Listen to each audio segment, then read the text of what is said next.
네, 성기철의 뉴스 포커스 자, 지금부터 출발하겠습니다. 제 옆에 네, 우리 정승윤 박사님 나와 계십니다. 반갑습니다. 안녕하세요. 네, 박사님. 지난 월요일인가요? 월요일 날 첫 방송하고 나서 주변에서 뭐 반응 좀 들어보셨어요? 그러니까요. 아주 또 저 열심히 해야 되겠다 하는 생각 드시죠? 아주 지금 이슈가 되는 주제로 잘 네. 선정해서 우리 네. 성희철 본부장님하고 잘 대담을 예. 했다 그런 얘기 들었습니다. 네, 네. 그래서 저희가 첫 번째 받은 칭찬이 끝까지 이어지려면 준비를 많이 해야 되는데 저도 공부를 많이 해오겠습니다. 우리 시청자 여러분들도 많이 좀 댓글 남겨주시고요. 저희가 라이브로 안 하게 되는 그 녹화 방송일 경우에는 전날 댓글을 좀 달아주시면 제가 치합해서 그 다음 방송 때 소개하면서 또 저희 방송에 반영하도록 그렇게 준비를 하겠습니다. 오늘 방송 들어가기 앞서서 그 부동산 얘기 좀 하고 싶어요. 예, 아유, 너무 중요하죠. 예, 인천에 그 뭐 전국적으로 지금 집값 떨어지는 거는 전국적인 현상이긴 한데 그렇죠. 부동산이 인천이 이제 규제가 심하죠. 인천이 지금 인천의 규제가 뭐 예. 조정 대상 지역이라고 거의 전 지역이 묶여 있고요. 예. 거기다 투기 과열 지구라고 해서 아주 투기가 성행한다고 판단되는 지역. 예를 예. 들어서 연수구, 연수구. 남동구, 서구 아. 이 세 곳은 아주 강하게 압박을 받고 있죠. 연수구, 남동구, 남동구, 서구. 여기는 투기 과열? 투기 과열지구, 과열지구. 투기가 이루어진다라고 최근 1년 정도 정부가 판단해서 과열지구로 묶어가지고 상당한 규제를 많이 가하고 있고요. 예. 나머지 이제 뭐 여기 뭐 영종의 일부 지역이라든가 예, 뭐 예. 옹진 뭐 이런 데를 제외한 어. 10개 군구, 예. 그러니까 강화옹진을 제외한 8곳입니다. 예. 10개 군구 중에서 8곳이 이제 조정 대상 지역이라고 해서 여기는 이제 부동산 시장이 좀 과열이 됐다. 그러니까 투기 과열 지구가 가장 세게 정부가 이제 과열 지구로 선정을 해서 투기를 억제하는 거라면 그 밑에 단계가 조정 대상 지역으로 인천에 8곳이나 군구가 들어가 있기 때문에 예. 거의 뭐 강화옹진 제외한 거의 전 지역이 예. 인천이 묶여 있다. 뭐 이러한 상황입니다. 작년에 그 지정할 때 강화 옹진도 들어가지 않았어요? 작년에 그래서 들어갔었죠. 들어갔죠. 그 근데 이제 옹진 섬에 무슨 투기 조정 지역이냐 뭐 이런 데 그러니까요. 같은데. 섬이 무슨 뭐 예. 아파트 값이 오르고 무슨 땅값이 오르냐 해서 굉장히 인천 전체에서 반발이 있었지만 예. 정부도 이제 생색내기용으로 아마 아. 이제 섬 일부 지역 중심 거기는 해제해줬군요. 거기만 해제했습니다. 예. 예. 그러면 이제 인천이 옹진과 강화를 빼놓고는 다 부동산 조정이나 투기 지역인데 그렇죠. 투기 지역은 이제 서구, 연수, 연수, 남동구, 남동구 세 개 지역은 투기 과열지구고 과열지구고요. 이 세 개 구를 뺀 옹진 강화 뺀 나머지 구는 나머지는 조정 대상, 조정 대상 지역. 지역. 그러니까 요 차이가 투기 과열지구로 선정이 되면 예. 이제 주택이 당첨됐다 그러면 그 당첨 뒤에 예. 이 소유권 이전 등기 예. 날까지 이제 민간 택지 주택 전매 행위가 전면 금지가 되고요. 아. 그다음에 일단 당첨되면 그 지역에서 네. 그러면 이 민간 택지나 뭐 이런 것도 못 받는다는 얘기네요. 그렇죠. 그 판매가 안 된다. 판매가 안 전매 행위가 된다. 안 되는 거죠. 그 등기일까지. 예. 그리고 예를 들어 15억 원을 초과하는 고가 주택은 주택담보대출이 어려워지고요. 아 대출 받기도 어려워지고. 또 9억 원을 초과하는 주택은 예. 주택담보대출 비율이라고 LTV라고 있지 않습니까? 예. 이게 20%만 적용이 됩니다. 이야. 아. 대개 이런 것들이 제한이 없거든요. 예. 일반 기타 지역은. 반면에 조정 대상 지역이 되면은 이제 주택담보대출 LTV가 9억 원 이하 주택은 50%. 아 거기도 대상 거기도 있어요. 제한이 있네요. 네, 9억 원 초과는 30%. 기타 지역 일반 지역은 70%까지 가능한데 이거를 예. 한 절반 내지 절반 이하로 적용하게 굉장히 못하게 해놓은 거죠. 그러면 예. 연수구 같은 경우는 연수구 아파트 값이 작년에 많이 올랐으니까 네. 지금 좀 상황이 뭐해서 팔고 싶어도 예.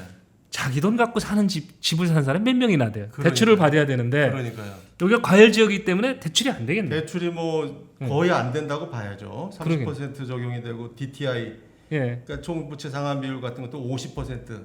어. 딴 데는 제한이 없거든요. 이런 예. 묶이지 않은 데는. 그러니까 거의 이거를 이제 그런 식으로 주택 거래도 좀 못하게 해놨고 이 투기 과열 지구를 보면은 예.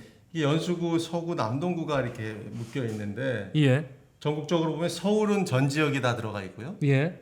경기도는 과천이나 분당, 용인 이렇게 좀 많이 오른 일부 지역이 들어가 있고 나머지 대구의 수성구, 뭐 대전의 일부구 뭐 이렇게 많이 오른 데 몇 개가 들어가 있는데 예. 인천이 과연 이렇게 다 묶어내야 되나? 중요한 거는 특히 이제 뭐 연수구, 서구 이런 데가 이 뭐 송도라든가 예. 뭐 청라라든가 경제자유구역 있지만 예. 그런데 위주로 사실 올랐지 일반 원도심이 그렇게 많이 올랐냐라는 원도심 주민들의 불만이 상당히 많았죠. 이거를 처음에 이거를 도입할 때부터 예, 그 예. 뒤로 이제 주택값은 최근 한 1년 반 거의 정체되거나 약간 좀 떨어지기도 했고 예. 그거에 비해서 물가 상승이 굉장히 많았잖아요. 그렇죠. 최근. 네?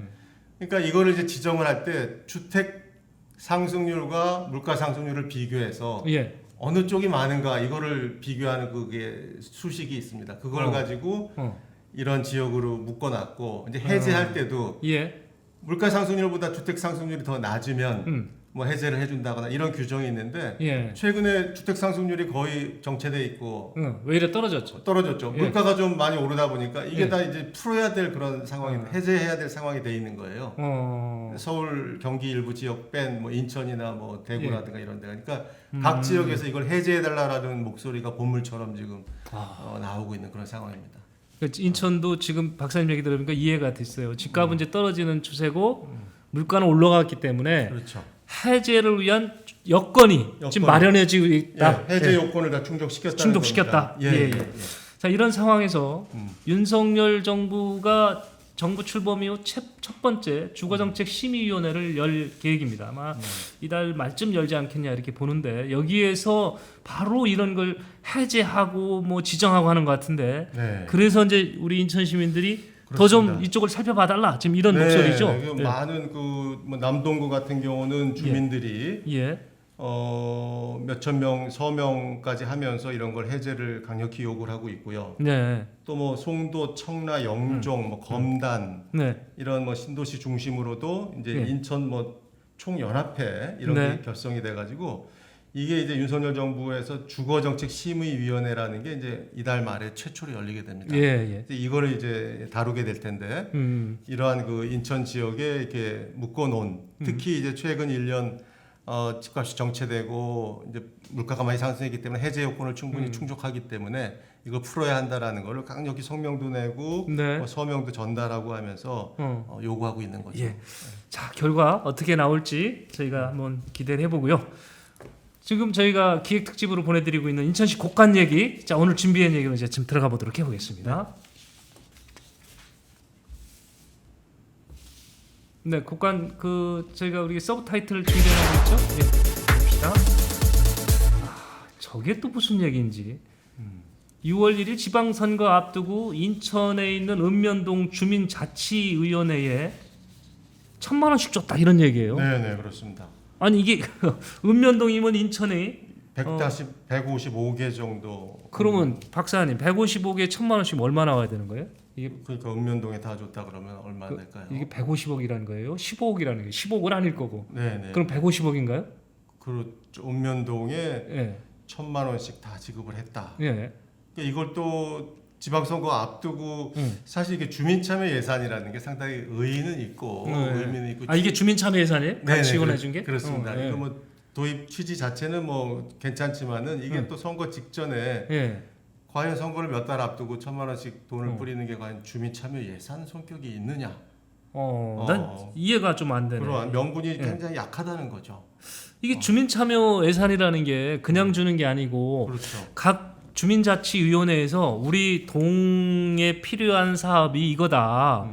이게 여기에다 꼭 저 꽃길 조성을 해야 되는데 그렇죠. 이거를 뭐 의회 가서 얘기하려면 너무 힘드니까 이걸 주민자치 예산으로 좀 할 수 있게끔 그런 게 있는 거잖아요. 그런 그렇죠. 계통이 취지 노트도 자체가 있고. 예. 주민들이 적극적으로 이제 참여하고 예. 어떻게 보면은 뭐 지방 재정 운영을 좀 투명하게 하면서 예. 주민들이 적극적으로 참여하는 예. 그러한 것도 굉장히 늘리고 취지 자체는 주민들 중심의 민주주의를 좀 확산시킨다는 의미에서는 나름대로 의미가 있다라고 생각이 됩니다. 사실 전 이제도 나왔을 때 처음에 제가 이런 의문도 가졌었어요. 그러려면 지방의회 왜 하지?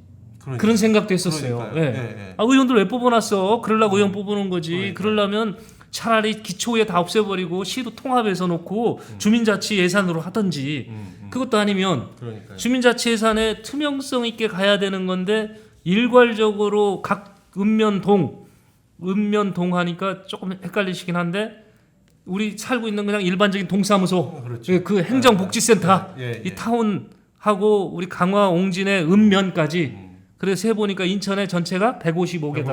155개 정도. 예, 거기에 다 1,000만 원씩 줬다. 네네네. 이야. 그러니까 이게 네. 조금 좀 너무나 이게 급격히 좀 확대가 된 예. 그런 측면이 있는데 이 예. 박남춘 정부 4년 동안 보면은 이 주민참여 예산 규모를 한번 보면은요. 예, 예. 2018년에 14억 원에 시작했어요. 14억 원. 네. 2019년에 199억으로 갑자기 뜁니다. 세금을 그렇게 많이 걷었나? 갑자기 2020년에는 297억, 300억으로 늘어요. 이음카드 늘어나는데요? 그리고 2021년에는 401억 원, 예. 올해는 485억 원. 그러니까 14억에서 한 4년 만에 500억 가까이 된 거예요. 이야. 세상에. 물론 응. 주민참여 예산으로 뭐 각 읍면동에서 네네. 텃밭 가꾸기를 하겠다. 우리 주민들이 참여해서 뭐 이쪽은 좀 공원을 좀 활성화시키겠다. 또 여러 가지 뭐 공구 뭐 이러한 걸 예. 빌려주는 사업을 하겠다. 여러 가지 아이디어는 좋습니다. 네네. 이런 것들을 그렇게 갑자기 늘릴 그럴 의미가 있었나 하는 거하고 이런 거를 과연 그러면 말씀하셨듯이 시의회라든가 예예예. 시 정부가 해야 될 거를 어떻게 보면 다른 조직을 하나 별도로 중간 조직 형태로 둔 거거든요. 예. 그 조직을 통해서 어. 만약 이런 걸 배분을 했다. 그럼 그게 과연 투명했고 음. 공정했느냐 하는 예. 문제 제기가 이전부터 있어 왔고 예. 이제 이정부 시정부로 넘어가면서 그런 거를 이제 들여다보니까 상당히 좀 의혹이 있지 않나 뭐 이러한 인수위에서 얘기가 나오고 있고 예. 뭐 감사 철저한 감사를 해야 되겠다 뭐 이런 얘기까지 나오고 있는 상황입니다. 지금 이제 주민 참여 예산은 지금 뭐 아주 그 뻥튀기 넣는 것보다 더 그냥 팍 늘고 있는데 너무나 엄청난 빨리 금액으로 지금 늘고 있고요. 그 금액 봐서는 인천시의회 의원들 다 옷벗어야 돼. 그 뭐 심의를 다 주민들이 알아서 하는데 뭐하러 갖다 놓는지 모르겠어요. 그러니까요. 여하튼 500억 지금 가깝게 된 거 아니에요? 지금 네, 전체 네. 규모가. 근데 이 부분을 지금 통상 뭐 인천시만 있는 게 아니고 주민참여 예산제라는 게 뭐 서울도 있고 다른 데도 있지 않습니까? 있습니다. 있는데 인천이 좀 특이하게 운영하는 게 하나 있다면서요? 그러니까 이게 예. 조직 자체가 약간 좀 특이한데요, 인천이. 그러니까 거의 전국에서 유일하게 이렇게 시하고는 별도의 조직을 예. 그거를 이제 인천에서는 인천 주민 참여 예산 지원 센터 좀 길긴 합니다. 인천 주민 참여 예산 지원 센터. 예, 예산 지원센터. 예, 라는 그걸 둘 수 있는 운영 조례를 예. 만들어 가지고 네. 2019년에 민간 위탁 방식으로 설립을 합니다. 근데 혹시 거기 사이트 좀 있으면 열어 좀 줘보세요. 어떻게 생겼는지. 저기죠. 저겁니다. 인천 주민 참여 예산 주민참여 지원 지원 센터. 저게 이제 그 중간 지원 조직이다. 뭐 이러한 이름으로 불려지고 있는데 물론 인천시에서는 네네. 운영과 책임은 인천시에서 하고 있다. 예. 하지만 실제 보면은 여러 가지 운영이나 뭐 예산 편성 이런 거를 이 센터에서 많이 해온 정황들이 나타나고 있는 거거든요. 예, 예. 그래서 이렇게 두고 있는 게 전국에서 유일합니다. 인천만 있다. 저런 조직이요. 예. 광주 직할시에 비슷한 조직이 있는데 그건 예. 시지경이에요. 시지경. 별도의 조직을 중간 조직이라는 형태로 둔 게 아니라 네, 네. 또 제가 알기로는 돌아가신 박원순 전 시장도 예. 이런 거를 검토했는데 예. 이건 도저히 하기가 어렵다 해서 이거를 뭐 접었다 포기했다. 근데 인천은 이거를 도입을 해서 네. 이런 형태로 예산을 급격히 늘리면서 지원을 한 거죠. 물론 그 주민 참여가 뭐 직접 민주주의를 늘리고 그러한 성격은 있습니다만 과연 이런 것들이 아까 말씀하셨듯이 우리가 대의민주주의고 예. 시의회가 있고 시장을 뽑는데 과연 이런 거를 예산 배분이라든가 거기에 뭐 공모 형태로 그런 뭐 네. 단체를 뭐 선택을 한다고는 하지만 그게 과연 투명했느냐라는 게 지금 유정복 시장의 인수위에서도 지금 문제 제기가 되고 있는 거로 저는 알고 있고요. 예. 그런 것들 들여다볼 필요가 있다라고 생각이 듭니다. 예. 지금 그 박사님 얘기하는 동안에 지금 기억이 났습니다. 작년엔가 인천에 있는 시민단체가 시청에 그 호를 점거를 해서 단식 농성을 해가면서 네. 이 또 다른 주민 참여 예산을 집행 그 계획하는 이런 부서를 만드는 거는 문제가 있다라고 아주 항의를 한 적이 있어요. 맞습니다. 예, 그게 예. 2020년인데요. 2020년이나요? 예, 네. 예. 근데 그 전해에 예. 국회 행정안전위원회에서 네. 인천시를 상대로 국정감사를 할 때 이 예. 문제 제기를 많이 했어요. 아, 그랬구나. 이거를 뭐 만들어서 이렇게 하는데 이게 무슨 뭐 중간 조직이라고 만들어서 하는데 그 내용을 들여다보면 이게 좀 뭐 특정 성향의 네네. 시민단체 위주로 이거를 좀 밀어주기를 한 게 아니냐 이런 의혹 제기가 있었고 거기 채용을 하게 되는데 네네. 그게 특정 어디가 아니냐 이렇게 의혹을 제기했다는 의혹 거죠. 제기가 네. 있었고 말씀하셨듯이 2020년에 인천의 한 단체가 네네. 이 센터를 검찰에 고발합니다. 이게 문제가 있다. 근데 예. 그때 검찰 조사에서는 무혐의로 결론이 났어요. 근데 과연 그게 그 단계라든가 그 후에도 이게 정당하게 집행이 됐나라는 걸 다시 한번 들여다봐야 된다. 네. 특히 2000년 이후에 예산이 뭐 갑자기 100억대에서 뭐 500억 가깝게 늘기도 했고 예. 그러면서 이거를 상당히 문제 제기가 지금 일어나고 있는 거죠. 예를 들면 또 이런 게 있습니다. 최근에 5월에 기사가 이런 기사가 났는데 예. 이제 주민 참여 취지에 맞는 그러한 사업들을 공모를 해서 이렇게 선정을 해서 네. 몇 천만 원이고 1억이고 그렇게 지원하는 거 아니겠습니까? 그렇죠. 네, 그렇게 하는데 이 주민 참여 예산 자체가 이 주민 참여 제도 취지와는 관련이 없는 예. 사업에 어떻게 보면 인천시 정부의 어떻게 쌈짓돈으로 사용된 게 아니냐 뭐 이러한 예를 들면 이런 겁니다. 네. 그 주민참여 예산 홈페이지에도 공개가 되어 있는데 2020년 예. 주민참여 예산 사업 목록이라는 게 있는데 그 목록을 보면은 네. 그 중에 이런 게 나와요. 인천국제공항 대북 교류 관문 육성 방안 연구. 그게 어느 동네하고 상관 있는 건가요? 용역비가 1억 5천만 원입니다. 용역비를 줬어요? 1억 5천 용역을 줬어요. 그리고 대북하고 교류하는 거를 주민 참여 예산에서 남북 공동 어로 구역 설정에 관한 법적 고찰 이것도 한 5천만 원 가깝게 용역비를 줬는데 말씀대로 과연 이런 게 예. 주민 참여 예산 어느 지역의 예산하고 예. 취지에 맞느냐 아니, 이런 걸 오히려 일반 회계로 야. 분류해서 해야 되는데 이런 예. 거를 박남춘 시장 공약하고 연관이 되는 지금 내용들이거든요. 예. 그러니까 이런 의혹이 나오는 겁니다. 이거 말도 안 되는 거지 이거는요. 그러니까요. 말도 안 네. 되는 거지. 그러니까 지금 그 앞서 말씀하셨던 우리 저 박사께서 말씀하셨던 읍명동 155개 그 읍면동 사무소 저 자치에 주민자치에 1,000만 원씩 줬다는 게 바로 이 주민 참여 예산에서 줬다는 거잖아요. 그렇죠. 예. 예. 참, 그 저도 그 이해가 안 가서 제가 또 이것도 역시 취재를 좀 해봤죠. 어디다 했냐? 경기도다 해봤어요. 경기도 당신들도 주민 참여 예산 주지 않냐? 법적으로 줄 수 있으니까 주는 거예요. 예. 네네. 어떻게 주냐? 인천은 그냥 깔끔하게 줬다. 그냥 평등권 발휘하느라고 전동사무소에 그냥 155개 주민자치위원회에다가 1,000만 원씩 깔끔하게 줬다 했더니 여기는 말도 안 되는 소리인 거예요. 그게 경기도의 규모가 인천하 지금 30개가 넘는 기본 자치단체가 있습니다. 그렇다 보면 인천의 3배 이상 숫자상으로 그렇습니다. 많은 것으로 봐야 되는데 거기는 공모를 했더라고요. 공모를 해서 60군데를 뽑았어요. 60군데의 읍면동을 뽑은 거예요. 뽑아가지고 1,000만 원씩 줬습니다. 자, 규모는 3배고 거기에 절차는 공모고 그리고 60곳을 선정을 해서 사업을 다 받습니다.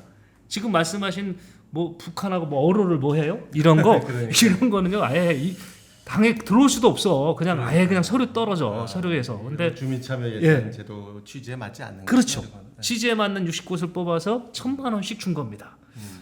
인천은요 지금 다시 정리해 보면 그냥 깔끔하게 155군데 그냥 앞뒤 안 봐 1,000만 원씩 딱 준 거예요. 그러니까요. 그것도 이게- 지방선거 몇 달 앞두고 그렇죠. 올해 시점도 올 초에 그걸 시행을 했다라는 거는 그러니까. 굉장히 의혹을 받을 수 있는 거죠. 왜 이랬는지 몰라. 자 이게 결국은 이런 것이 또 역시 인천시 곳간을 갉아먹었다. 그러니까요. 예, 네. 그렇게 봐야 되겠죠. 그러니까요. 그런 것들이 가뜩이나 뭐 우리가 지난 시간에 얘기했듯이 이음카드 문제도 상당히 지금 지속 가능성 문제가 네. 이게 예산 문제 때문에 여러 가지 어려움을 겪고 있는데 더더구나 이런 거를 뭐 마치 자기 돈처럼 네. 그냥 선심성으로 나눠주고 음.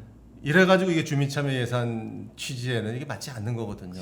이거 거기서도 굉장히 아이디어를 내고 그야말로 주민들이 진정으로 참여하는 그런 사업은 조금 더 폭넓게 지원을 해주고 예. 그렇지 않은 쪽은 좀 분발하게 하고 이런 게 제도의 취지가 맞다라고 생각이 되는데 예.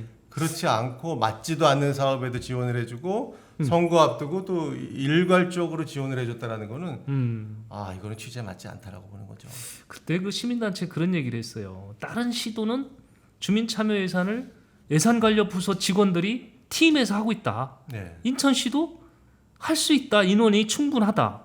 그랬을 때 인건비로 절약되는 것만 해도 뭐 5억 가까이 된다. 이런 얘기 있었는데 그게 맞나요? 그러니까 저도 그게 기억이 나는 포인트입니다. 것 같아요. 예. 저도 생각하기에 이걸 시 지경으로 가는 게 맞지 않는가. 과연 시장의 예산 편성권이라는 게 있고 시의회가 또 감시해야 될 기능이 있는데 예. 이거를 말이 중간 조직이지만 중간 조직이라는 형태로 하나 만들어 놓고 거기에 상당한 권한을 줘서 예. 이런 것들을 집행하게 한다라는 거는 어떻게 보면 공직자들의 책임 방기죠. 그렇게도 예. 볼 수가 있는 것이고 이런 것들이 그러한 어떻게 보면 중간 조직이라는 게 어떻게 보면 지금 유정복 인수위 같은 데서도 그런 의혹의 눈초리를 보내는 게 중간 조직을 가장한 어떻게 보면 민간 일자리 만들어지 일부 시민단체 예.